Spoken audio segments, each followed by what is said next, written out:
interesting part about trauma and women, of course, a part of me wants to say we're all people.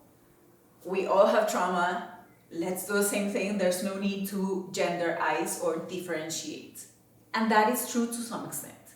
But of course, as anything, like let's say a medical doctor, they're all human bodies, but they're specialized in different areas because specialization is in itself a thing. So one of the things that we really emphasize when dealing with women's trauma is that I think in general terms, like I said, everybody has the same needs, any human expression of a person.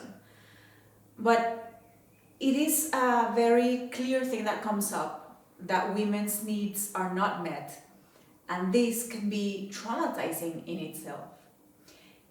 Of course, the first things that we tended to look into for trauma was trauma around the war and PTSD, trauma around an accident, trauma around like these big visual things, right?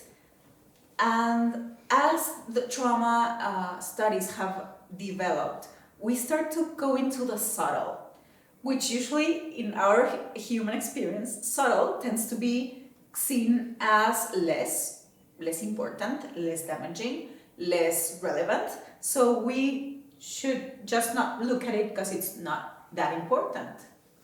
You know, it's very known fact that I don't know if you guys have had the chance to read these criteria for diagnosis of hysteria, which was like female madness a few years back, not so long ago. 19th century.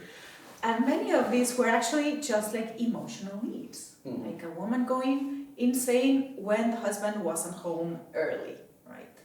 So any expression of that discomfort or expressing, I need connection, I need to be heard, I need to be seen, tended to be, that's irrational, that's illogical, that's weird, there's something wrong with you, you better get that fixed. It's important to, I won't demonize, it's the man who screwed us up. It's a whole way of living that we have lived by, and that's just a fact of how things have developed. And the current state of affairs means that these things are coming up even more. The fact that trauma has less of a stigma to talk about trauma in itself, and it's been amazing how open we have been even 2 years ago, 5 years ago, changed, let alone 10 years ago. It's changed so fast, so much. So it's inevitable that we start looking at the subtlety of that which is not as visible or as, actually it's called shock trauma, right? Which is like, the death of something, an accident, an illness.